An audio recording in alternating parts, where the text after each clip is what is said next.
Welcome, everybody. Today is December 6th, 2017, and this is roleplay call number 25. Thank you for your patience. We got a little bit of a late start. As always, guys, this is a moderated call, so we keep everybody on mute unless you have something you want to cover. And then you press star 6, wait a moment, and then press 1. The format of this call is intended to be, we try to keep everything in the form of a role play, so it's more directed toward the initial conversation, objections you're hearing, language that's working, language that isn't working and needs developed, and the more general marketing questions like what do we do with mail, how do we handle this or that, the logistics. That's we try to reserve those questions for our mastermind call, which is every Thursday at 1 p.m. Eastern. So today, let's focus on getting you better on the phones and in person in your appointments. So again, press star 6 and then 1 to jump in the queue. And my partner Tim is running the call dashboard right now. So Tim, just let me know when we get somebody in the queue. And again, I will do that right now. You're good to go, and they're listening to your golden tones. Okay. Well, what I was going to say, this is as much about good language as it is developing language. I mean, we hear, we have a ton of people who are really successful, especially when we're out at these shows. I'm at Triple Play in New Jersey right now, and we meet folks that, they're like, oh my gosh, I'm doing so well, I just haven't had time to call you guys or get on the calls.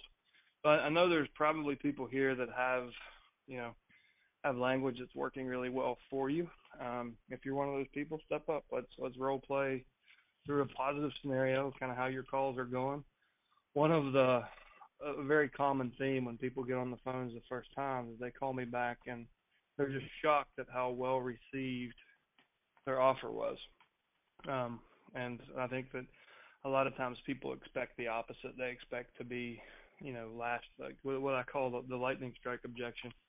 But they actually get a really good reception because they're offering a service that's needed. So, anyways, I will star 6 and wait a moment and press 1 to jump in the queue. If anyone and Had we got a pretty good count on the phone this time, and the thing I think people need to understand is obviously this is the place if you're a beginner. It's a place if you're an experienced person. It's a place to certainly talk about the objection that you got that made you uncomfortable or the cool way that you handled one yourself. And we now have somebody in the queue. That's great. That would be caller ending in 9700. Hey, how are you doing? Go ahead. Great. Hey, so my partner and I, we call people, obviously, and we've had a few different responses, and we try to tweak it every time. We weren't telling people that we were realtors, and later he's gotten a few texts back, or after we call, or I don't know. They say, hey, you were really misleading because you didn't say that you're a realtor. So now we say, hey, I'll tell you what our script is now. But also, we get people who get irritated that we're not leaving voicemails. What do you guys think on voicemails, first of all? My policy, like personally, I always leave a voicemail. I purposely leave it kind of vague too.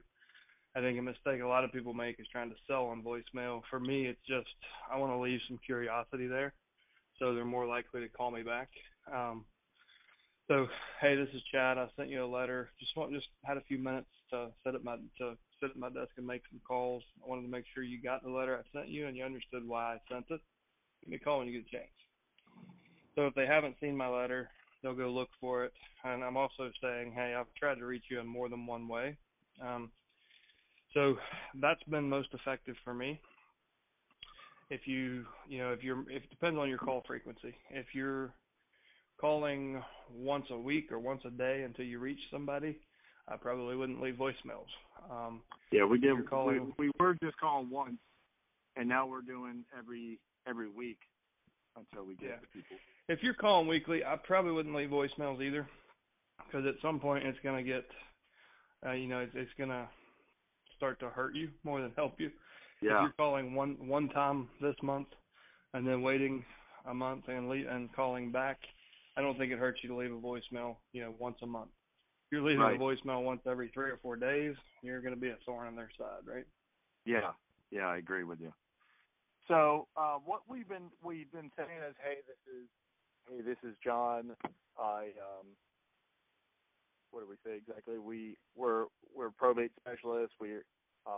Anyways, we tell them I'm in my car right now, so it's kind of but we tell them that they always say is, hey, we got a attorney handling it. And we tell them, hey, we're the attorney handles the legal side. We handle, clean outs, rentals, sales of your property or anything. Do you have any property?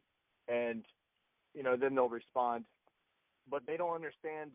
They always think that the lawyer is going to do everything. And we try to explain to them that the lawyer is not going to do everything. We work side by side with the lawyer. Or another thing is they always say is it's handled. And we don't know if we should just say, hey, is it handled, is it handled by the attorney or they just filed the process? Is that what they're saying is handled? So should we? Well, they don't know what they don't know at this point. Yeah. Couple things I'd like to do. So you raised your hand to tell us this because you feel like it's mostly effective and you're almost there, right? Yeah. Okay. I'd like to role play through what you were just stumbling through. It's hard to role play by yourself, isn't it? Yeah. I'd like to. I think if we do that together, it's going to come out of you a lot smoother. So everybody can kind of hear that. And then I want to circle back to that we've got it handled or the attorney has it handled objection, and we'll switch seats. And I'll come at that as the agent to kind of show you how I would handle that. And then so if it's okay with you, if you want to do that, if you want to role play what's working for you so far, and then hit me. I'd rather do what's not working for me so far first. Okay. If you don't mind. Yeah, sure. So as far as, what's not working, where you're getting shut down is, we've got it handled or our attorney has it handled, right? Yeah, exactly. Okay. So I'll call you. Ring, ring. Hello? Hi, I'm trying to reach John Doe. Hey, this is him. Who is this? Hey, John, my name's Chad Corbett. You might have seen a letter from me this week. I'd sent one. I just had a few minutes at my desk. I thought I'd follow up and make sure you got it and you understood why we sent it. You remember seeing that? Yeah. We got a lawyer. Okay, great. Well, listen, the reason we reach out to a lot of to people early in the process is because oftentimes most of our best clients, they all have attorneys too. But what they didn't quite understand in the beginning is what the scope of work, what the attorney was going to handle and kind of where their help drops off, and it's your responsibility from that point on. So we've built a team of people locally to help, and really the attorney is a big part of that team for us. So the attorney does their part. We have estate sale companies that do their part. We have contractors that do their part. So what we offer is a broad service that kind of covers any situation that you guys might need help with. We can help. Does that make sense? Yes. So what do you guys? Who are you guys? Well, we're a team of professionals here locally, and we can handle just about anything that comes up in the estate process. And it really starts with us kind of sitting down and having a conversation to see, what are the family's goals and challenges, and who can we bring in to really bring the most value to you guys and take this off your plate. And sometimes that means dealing with real estate. Sometimes it means getting family members relocated. Oftentimes we help our clients set up an estate plan or a long-term care plan so their family never has to go through this again. Again, it starts with just us sitting down and having a conversation about where you are and where you would like to be. We meet with folks on Fridays and Mondays. I have one spot left on Friday. Would you have a half an hour to sit down and chat about it? Okay, yeah, that makes sense. Okay, well, great. I'll put you down there. Let me ask you a few questions. I didn't say, and I didn't ask. Is there any real estate in the estate that you guys need to sell, and do you have a plan for that? Yeah, we have a vacant lot. Okay. All right. And do you guys want to keep that in the family, or would you like to sell it? We're not sure. We got some construction material on it right now, but we're not really sure what we're going to do with it. Okay. Great. And what's been the biggest challenge for you guys so far? Like, if there's one thing I could take off your plate, what would you hand to me? We just we thought that the lawyer was handling everything. So Okay. So you haven't found that challenge yet. We haven't even done anything because Okay. that's why we were hiring him. Right. Well, they're going to help with a lot of things, mainly the legal aspects. So anything that has to be discussed in court, they're going to help with. But there's many, many, many other things, and it sounds like you guys don't have a residence or any residential property in the estate, so it's going to be easier for you than it is for most people. One of the big challenges we have to help a lot of families with is getting houses cleaned out and emptied and making sure we get the most money for that personal property to either prepare the home to be given to another family member, sold, turned into a rental, whatever that is. But it sounds like you guys, the lot's not going to be a whole lot of maintenance on your part. Yeah, just it's a commercial lot. Yeah. So we can connect you with, if you're not sure on values, if you're not sure what you've got, we can help you with the valuation, get a professional appraisal for it so you know that you're not leaving money on the table. From a maintenance standpoint, it's not going to be a whole lot, so that's a good thing. And we can help you look at that. Like I said, we help our clients look at kind of their own financial plan and end of life plan and long-term care plan. And maybe keeping that commercial out parcel makes more sense than selling it. That's something that we can look at when we meet up. So, well, I will. I've got you on the calendar for Friday at 3. What's a good place to meet? The Panera Bread on the corner of Main Street. Yeah, that will be good. Panera's good. All right, perfect. So that was pretty realistic. I mean, if like that commercial lot could be worth millions of dollars. Yeah. I'm not going to be real pushy on you right now because you aren't certain what you want to do with it. I would go ahead and meet with you. I would connect you up with, because, I might say, well, let me get a head start. What's the address of that parcel? And I'd try to do a little bit of research on it. So, but when I go there, I could say, well, listen, guys, I looked and this looks like it's in the path of progress and it could be worth $5 million, but I'd love to get an appraisal, and so you would know for sure. And that would be what I would try to connect my appraiser with that lot and create, provide value there. So if they do decide to sell it, I'm the one that kind of validated what it was worth. So right. There's a bit of social debt there. Right. The objection of our attorney has it handled, that's really real. I mean, a lot of people really think that's that what we get every time. We already got an attorney. Yeah.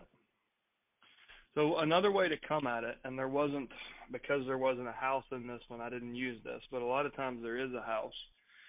And a really striking point that you can make is they probably have a house without insurance, and the attorney, by not telling them that, he's putting the estate at risk, because the most valuable asset in the estate is uninsured. So if a home sits vacant for more than 30 days, typically the homeowner policy doesn't cover that structure anymore. So kind of using like the scare tactic, you think that you get it? Kind of. So let's role play through it. Like it'll make sense when we role play it. Okay. So just hit me with the objection. So John, tell me, have you guys, what's been the toughest thing for you guys so far? Well, we really just don't know where to start with the house. Okay. And actually, come at me with, we got it handled. Our attorney has it all handled. Oh, okay, I gotcha. Our attorney already is handling everything. Okay. Well, I will say this: we help dozens and dozens of families every year, and most of them say just that.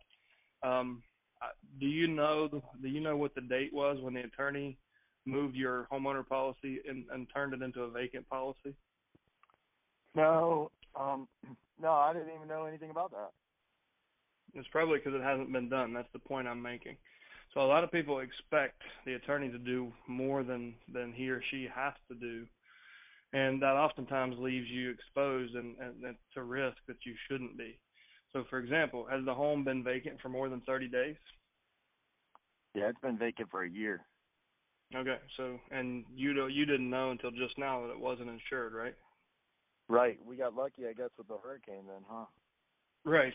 So that's just one example of one of the early things we do to help you, one, protect the estate. I mean, I'm guessing statistically 80% of the estate's value is in that real estate, and it's completely exposed right now. So the attorney's not going to tell you that. It's outside of the scope of his profession. He's not a real estate professional.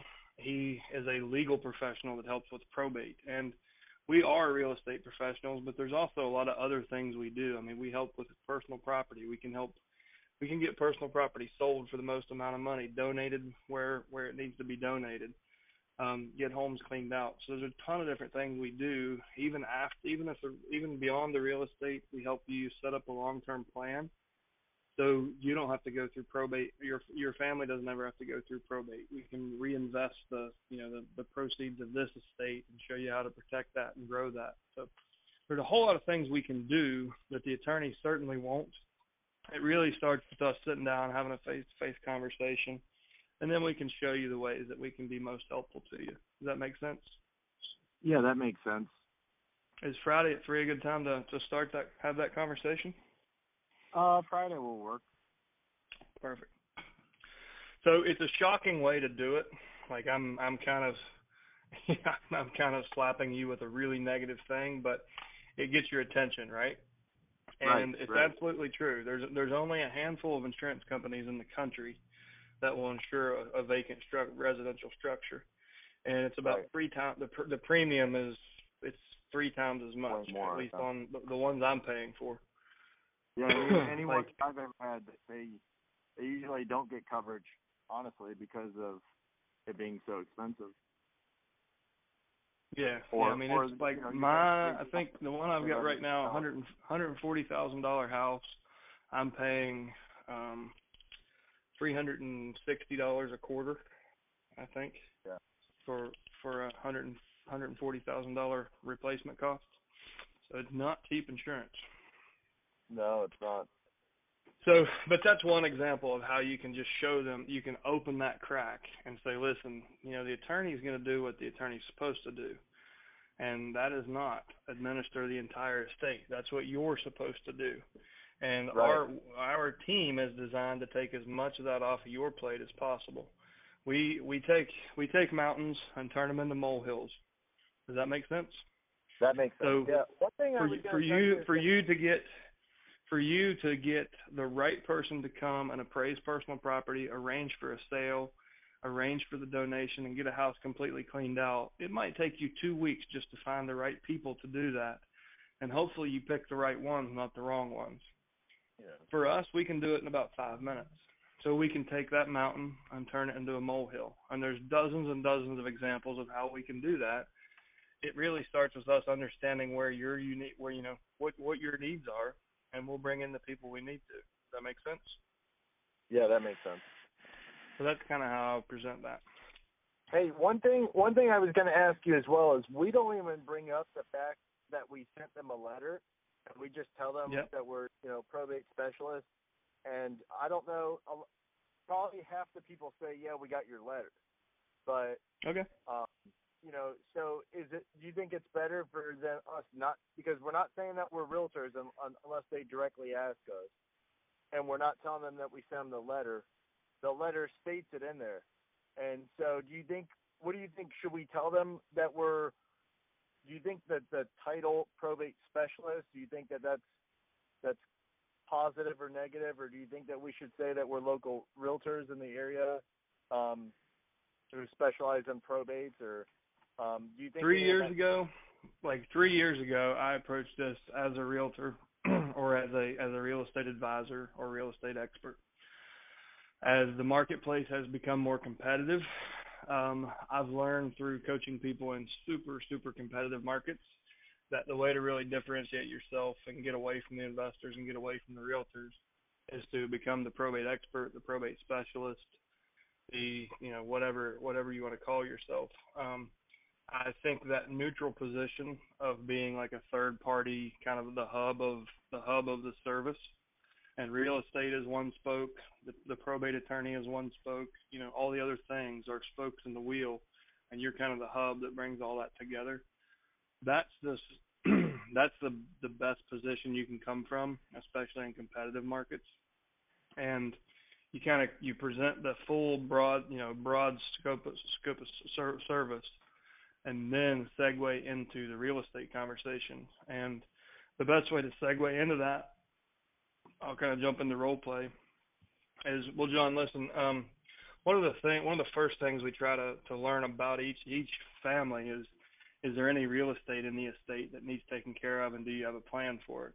Because statistically, 80% of Americans hold their wealth in real estate. So that's usually the first thing and the most stressful thing that we have to deal with. So is there any real estate that you guys need to deal with, and do you have a plan for it? Yeah. And then you can introduce yourself as the realtor and have that conversation. Okay, gotcha.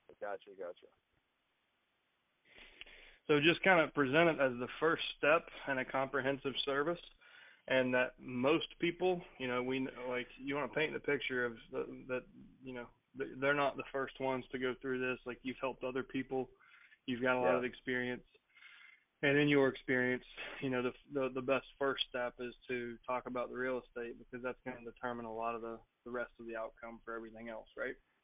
And then just segue. And because of that, we have actually become licensed real estate professionals, so we can help with that part with our clients, and we don't have to, farm you out to someone else. We can help control the sale and make sure that you don't leave any money on the table and still do everything else. So you can present it that way. Okay, perfect. Thanks a lot. I appreciate it. Yeah. Good question. All right, bud. So at this point, it's star 6 begging time again. We don't have anybody in the queue right now. That was a good dialogue. I think it's always important to realize that, we've heard the same questions a bunch of different times, and my attorney's got this covered is an extremely common one, and one that if you can quickly get through by, embracing the fact that that's great. It's good you've already taken that step. Everybody needs to go do that, compliment them on their choice, but you got to also get them off that to understand that's not everything. So excellent job there. Anyway, if you'd like to poke Chad again, he loves to get the opportunity to figure this stuff out with you, star 6, and let's take the next question. Need somebody else in the queue here.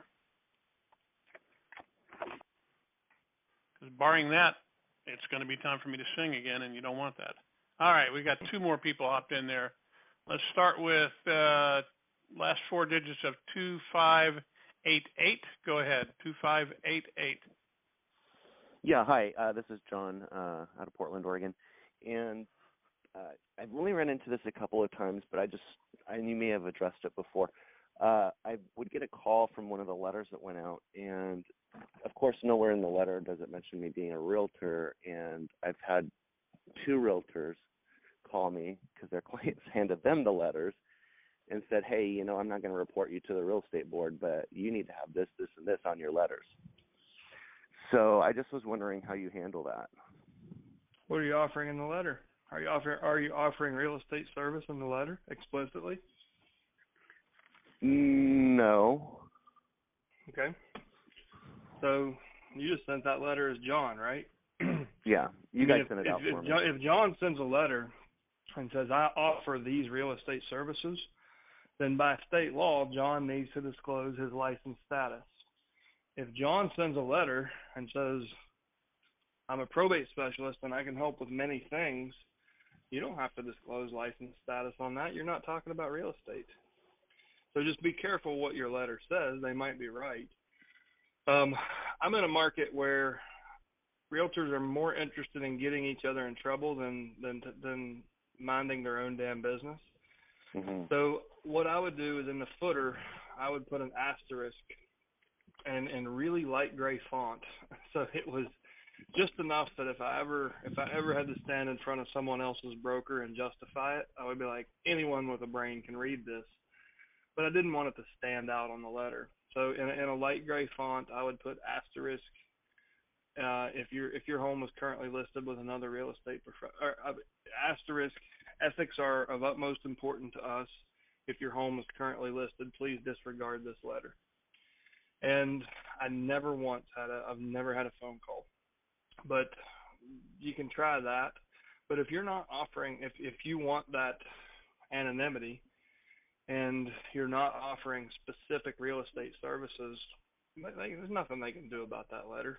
I mean, they can threaten to turn you in and say whatever. So, but I mean, I know. I mean, your relationships with your agents and your peers is certainly important. So if you are hitting a lot of resistance, that disclaimer on the bottom should take care of it for you. Got it. Okay, and the only other thing that I want to add to that as well is that while everything Chad said I absolutely agree with, it is not our role to give you legal advice. Our role is to tell you what we would do and potentially have done, and there can be things in your particular market that require you to look at things differently if you're sending something out that can be construed as something that a realtor does. Like Chad said, that's like the kind of little old lady sitting in the window watching what's going up and down on her street rather than worrying about her life. But I mean, the reality is we're not here to give you legal advice, and if you're concerned, check with your board, check with their advertising guidelines that you can follow or not follow, but you just need to read them carefully. But in general, and we like can Chad modify said, the letter. Oh, absolutely. You can do anything that you want, and we'll be happy to do it for you. You just need to let us know what needs to get done, and we'll be happy to take care of it and make sure that it looks exactly like you want it. And in California, a lot of the realtors send regular letters out that certainly contain solicitations to list, and it's one of the things they lead with, and they have to make sure that they have their certification numbers on there or their California board numbers on there. Yep. So okay. It's up to you what you send and what you do, but for the most part, if you're not offering real estate services, it's nothing more than, hey, hi, how are you? Want to go to the county fair, Got it. Okay, good deal. Thank you. All right, awesome. We have another person in the queue, and that would be ending in 4400, 4400. Hi, this is Joe, Southern California. And I just wanted to make a comment regarding the, I call it reflex answer that they would give you. Oh, my attorney is taking care of the house, it seems like they say quite often. And so I have some fairly good luck by buying myself some time on the phone and going, into more script by responding to them. I would say, oh, your attorney made that decision for you? And it kind of gives them puts them a little bit on the defensive, or they kind of question themselves. Oh, I wonder what decision, that was, and then they get to talk to me a little more, and I talk. Let's role play. Hey, I'm sorry to interrupt you, but I'm really curious about where you're going with this, so I want to role play it. Okay. So you call me. Okay, so ring, ring, ring. Hi, this is Chad. Chad, hello. This is Joe with Century 21. It's a follow-up call, really, and just getting back to you regarding the probate case that you're managing, and about the real estate. The home's been vacant for a while, so I'm just following up on it to see what's going on with that property. Well, there's obviously an attorney, and he has everything handled. He's going to call us when we're ready for the next step. Oh, so your attorney made that decision for you? What do you mean by that decision? He's not making decisions. He's helping us with the estate. Yes, but with regard to the home, we're on the real estate side of the business, and for the attorney to choose a real estate professional on your behalf, this is a very important decision, and I'm wondering if you were able to interview or talk with that agent at all yet. Well, the property's not listed yet. We've still we're not sure what we're doing. We're waiting to hear back from him before we know when we can list it. Oh, okay. Since your attorney is handling that for you, you probably have not had the opportunity to discuss further the long-term plans of that property. Not at all yet. Well, we're not sure what exactly we can do yet. Okay. You know, the attorney basically just told us to sit tight. Oh, okay. It That's can take great. 6 to 12 Well, months. at no cost to you, I'd like to maybe make another telephone appointment with yourself and other decision makers in the family, and discuss some of the options before the attorney, spends too much time working on the case. This way, the more information you have, the better decisions you can make. Would you agree to that? I'm gonna break script here, man. You've got something really unique, and you got me to engage in a conversation. It feels a little bit adversarial to me. So yeah. what I'm wanting you to say is like, tell me stories, show me empathy. Like, feel, felt, found can be really powerful. Yeah. Like, I know how you feel. It's how most of my clients felt when they first were in this position. What they found is we could really, provide. I like your comment that we help several families. So I would like to, so in I would try to bring something in like that. Like when they start to stumble, and I like what you're doing, because you're getting them off. You're breaking their pattern. Like they've got a pattern that they've found to work to get people off the telephone, right?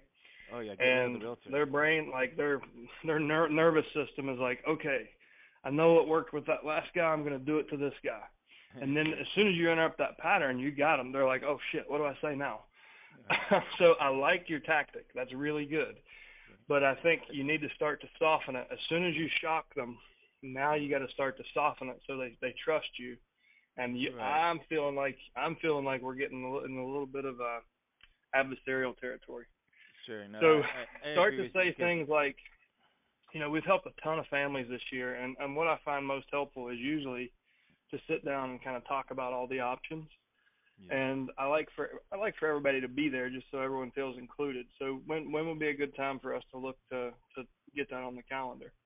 It's saying the same thing you just said to me, but it's just kind of saying, hey, you're not the first people that have been here, and we've helped a lot of families.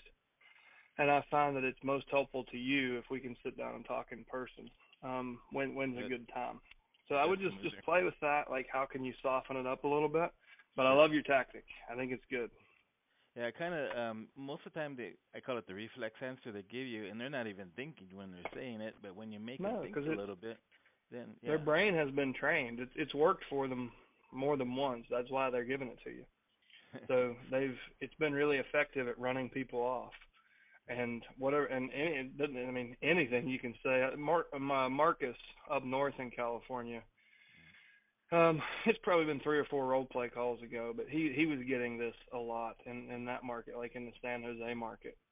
And my advice to him was be abrupt, and be as abrupt as you can be while still being professional. Sure. And sometimes that means asking a crazy question. Anything you can do to really throw them off guard, like just break the pattern. Yeah. And then they're listening.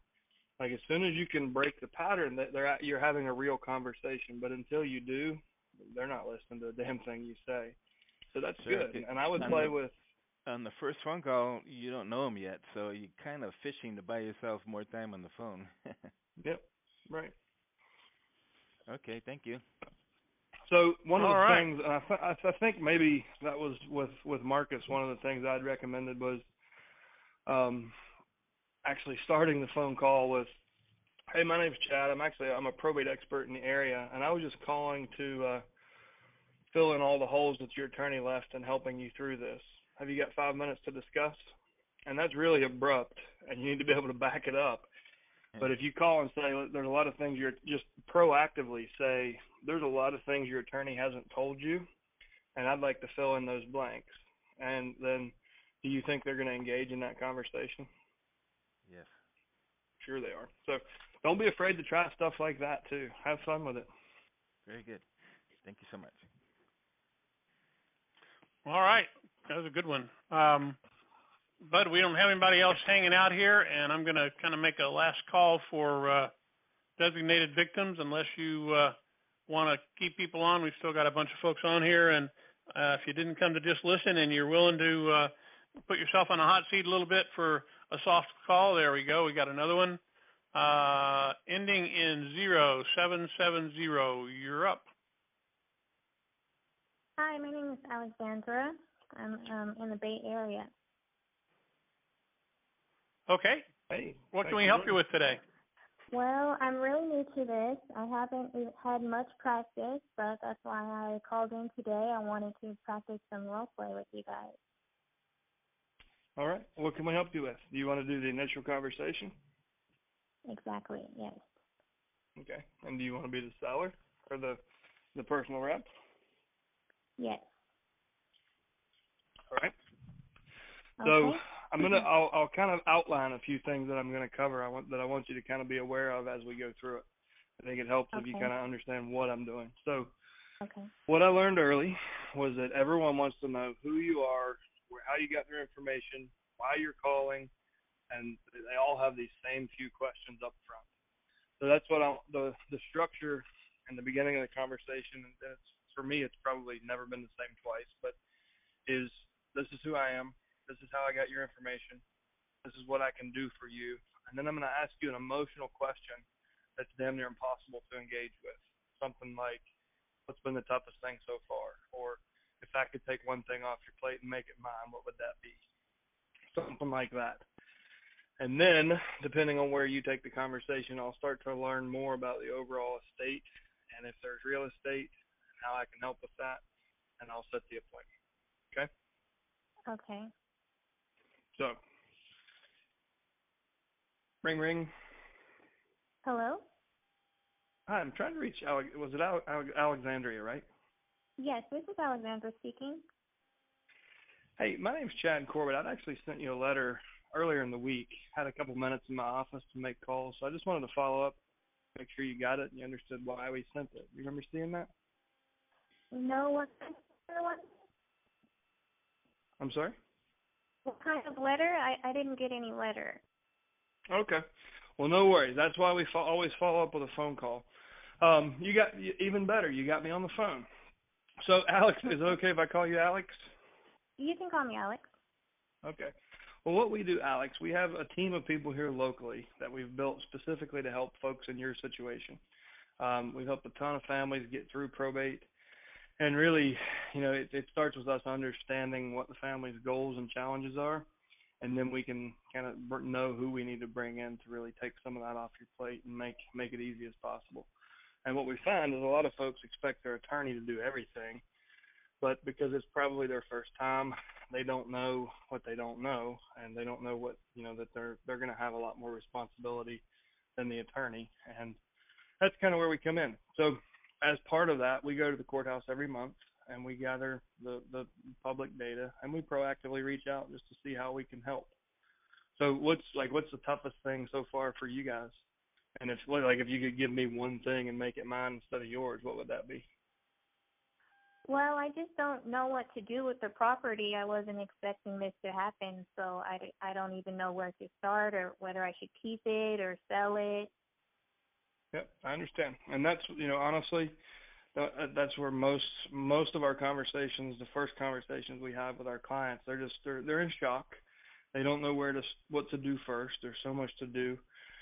So you're in good hands. I mean, we've done this with a lot of families. What we try to do is kind of show you the options, specific to the real estate. We're going to show you options ranging from selling it tomorrow to getting it on the conventional market and getting the most amount of money to transitioning to a rental property, to even if you want to, leave a family member in it.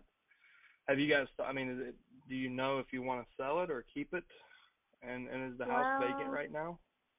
I would prefer to sell it, but, there's been a lot of arguments between family members over who should get what, so I kind of took a step back and just decided to do nothing for now.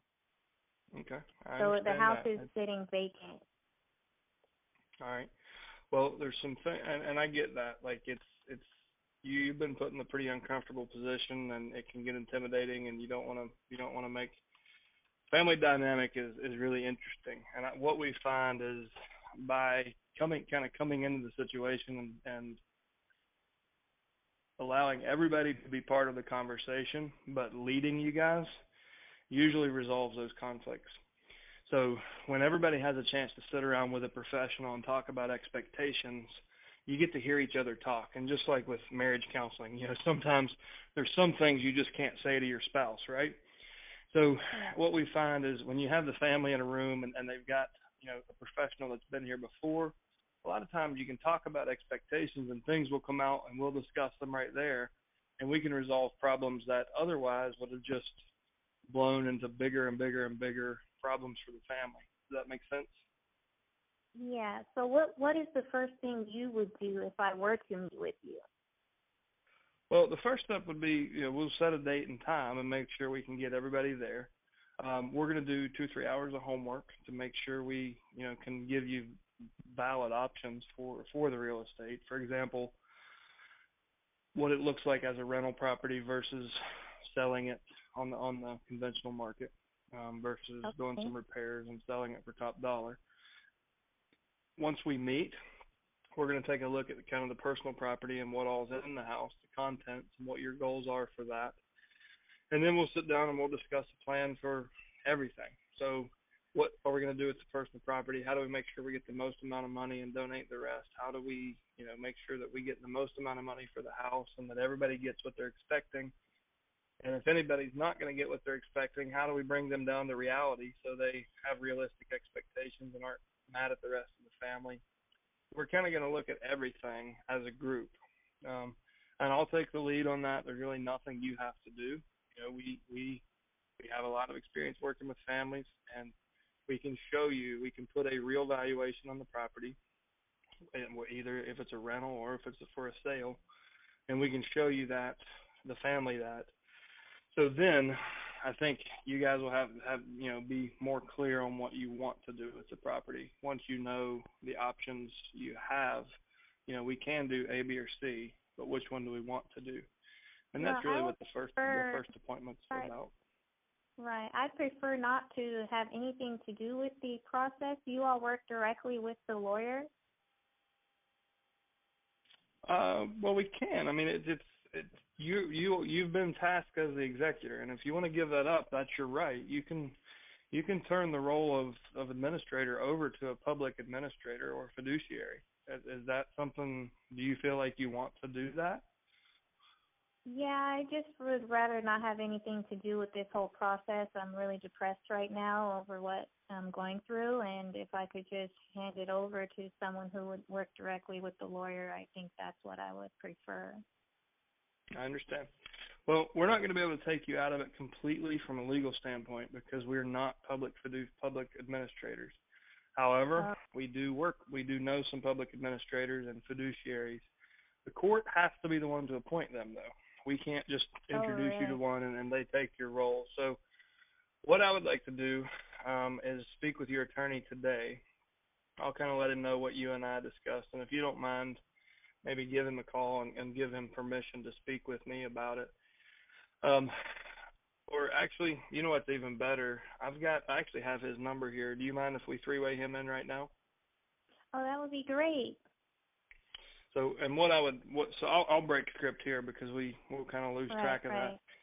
If you're feeling that uncomfortable, you're probably not going to make decisions, and you're not going to be an ideal client for me. So if you're telling me already, hey, I'm locking up and putting my head in the sand, and I don't intend to change that. That's what I hear. Mm-hmm. So for me, I need to get somebody at the wheel that's actually willing to drive. And maybe that's someone else in your family. Maybe that's a public administrator. But if you're just going to lock up and do nothing, it's just going to get worse and worse for you. So I need to get you out of your own way. And I think the best way to do that is talk to the attorney, initiate the process of getting a public administrator in place. And then I'm going to go ahead and talk to you, and I'm going to talk you into going ahead and moving forward with getting the real estate cleaned out and getting it on the market. And then when the in the meantime, when they appoint a public administrator, then by the time he comes in, we'll have the real estate portion of it underway, maybe even under contract.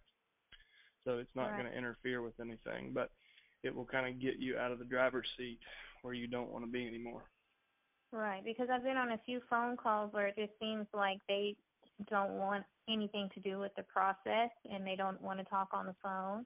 And so maybe that's something that I can open to them as an option of having a public administrator. Yeah, sure. And I really would. I would put them on the spot right there. Like, listen, I've got your attorney's phone number. Let's call him right now. And I would dial him up right there. Yeah. Okay, well, thank you. This has been very helpful. Yeah, thanks for stepping up. All right. Tim? Anybody All else? right, man. Nope, and I'm going to take the last call right now. We've been on a good bit. If anybody else wants to talk to Chad, this will be your last opportunity to do that. *6 and 1, and we'll hold open for you for just a second. If not, we're going to call it a day. It's been a great role play call, and so far I'm so disappointed because no one's left you bleeding in the ditch yet. So where's the fun of that? Oh, wait a minute, we got it. We have one last contestant. Hang on one second. We got one more person ending in 6097, and this will be our last caller. Hi, that's me. I'm Caroline Allison, Houston, Texas. Hey, Caroline. Hey there. Hi, Jim and Chad. Thanks so much for hosting the call today.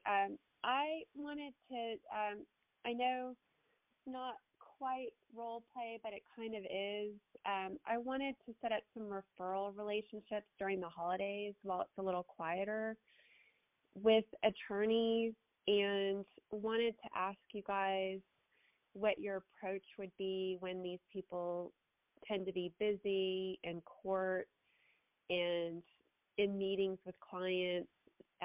How would you handle the drop-bys to their offices, or just establishing and initiating relationships?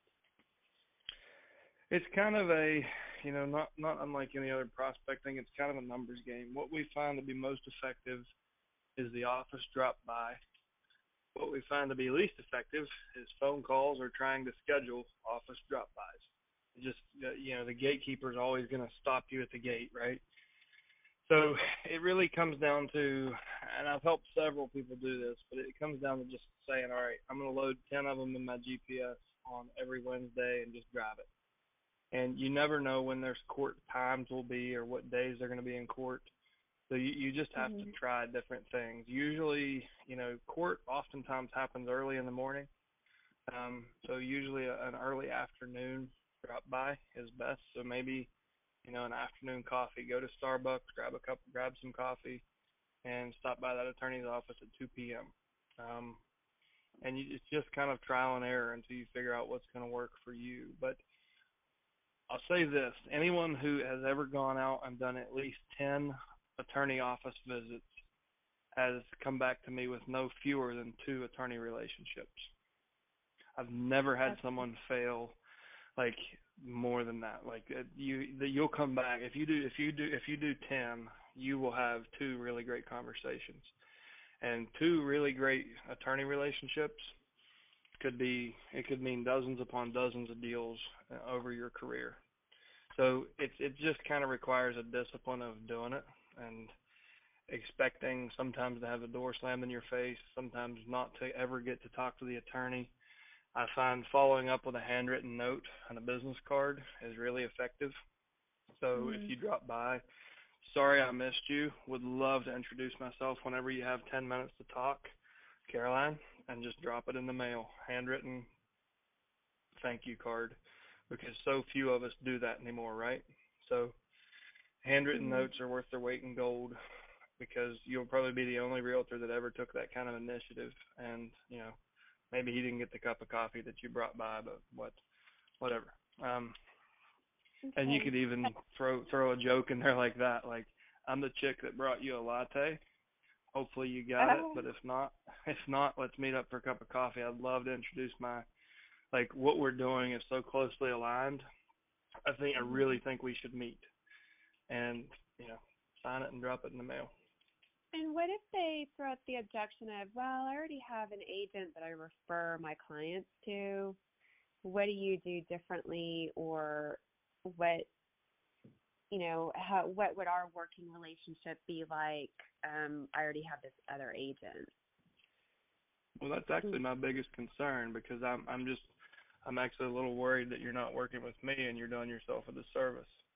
Wouldn't you? Would you like to know why? Yeah.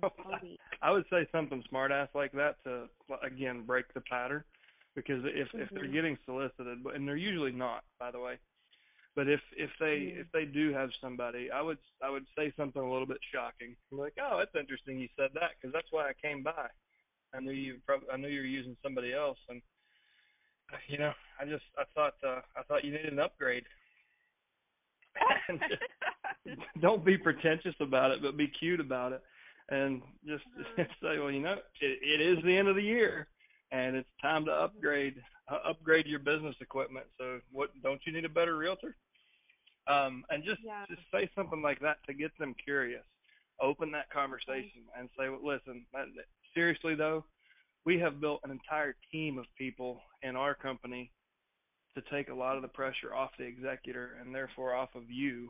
And we're actually going to stick with them after the sale as well. So once you've led them through everything and the distributions are made, then we're actually going to get them over and we're going to refer them back into your office for an estate plan so we can set up a trust or at least write a will for them. And we're going to get them over to our financial advisor to make sure they have a long-term care plan and life insurance and anything while they have this money, and while we can make a real difference in their life and the wealth of that family, we're going to do those things. And we don't charge any extra for that. So this realtor that you're so proud of, I mean, do they provide that level of service? I didn't think so. So would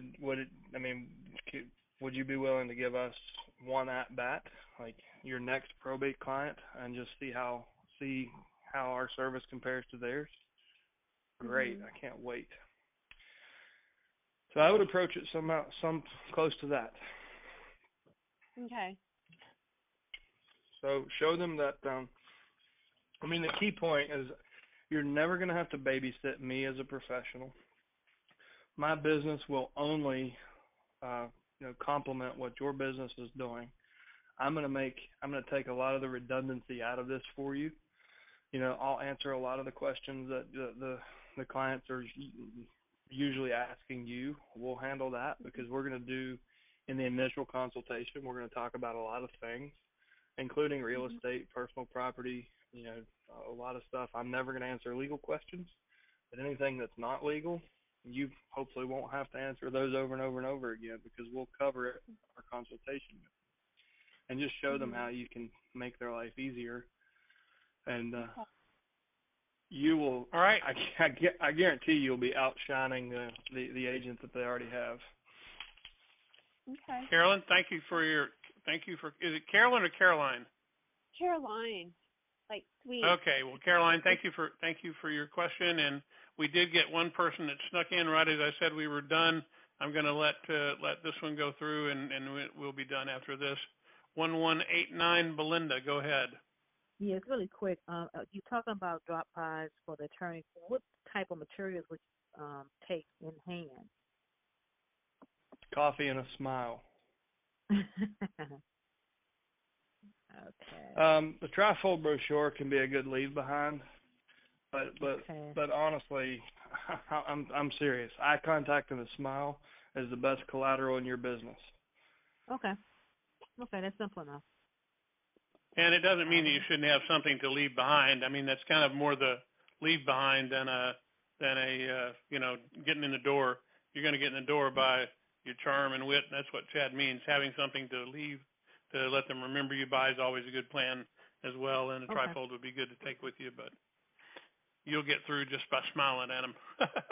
Okay. And Belinda, I don't know if you have those yet. We have several different versions of a trifold brochure. You can look in Mailbox Motivator and see some samples. If you don't see anything that excites you, just call us and we'll design one for you. Okay, yeah, I have to do that over the quiet season in about another 2 weeks. I think things kind of die down a little bit. at least for 2 weeks. Yeah. Well, that'd be great. Be a good time for us to work with you and keep our people busy during the holidays because we're open and ready to do business, and it's a great time to get your year ready. So, listen, we appreciate it. We're kind of at the end here of this hour.